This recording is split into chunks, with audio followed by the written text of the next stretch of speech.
This is for parents and students in the class of 2025. You're the ones who are facing a changed SAT. It'll take effect March of 2024. And I do have advice. I don't like students banking solely on one test that's going to be changing. Okay, you have other options, and let me lay them out for you. Number one, go for the SAT, but be fully prepared to go for it twice in format A, and then if your score is not good enough, in format B after the change. Another is take the ACT instead of the SAT, which is not changing. The ACT doesn't have any announced changes. There's another one that might be beneficial. I can't announce that yet, but there's a lot of reasons why we prefer the ACT even now. And with a changed SAT, we're even more so in the ACT camp for any student who doesn't fear science and doesn't hate science. Okay?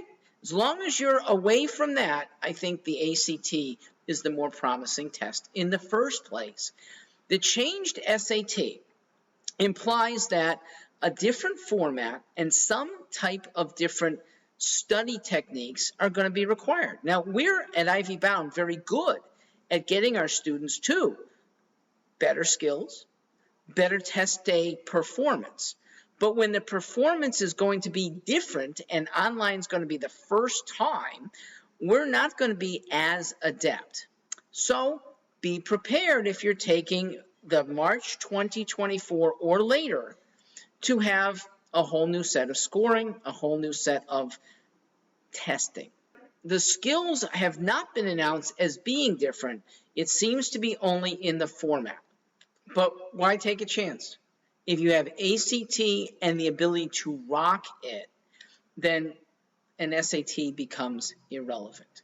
Now, our past history at Ivy Bound is with students who rocked on new tests. Okay, when the SAT changed over in 2016, our students crushed the March and the May test. They were, whether it was luck or good preparation, they were well prepared. They got relatively very good scores. I mean, our kids always get good scores. They were relatively great compared to other testing dates. When the AP changed in 2020, because COVID put it as online testing, our kids did really well there too.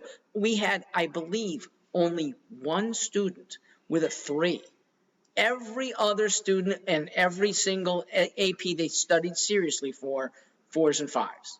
So we happen to be good at prepping, but I don't want to take that chance, and I don't feel like you need to when a not-so-changing ACT is there for you, and an SAT with a lot of question marks is not necessary. Please look into both, and yes, doing both, ACT and SAT. A lot of students do that even now.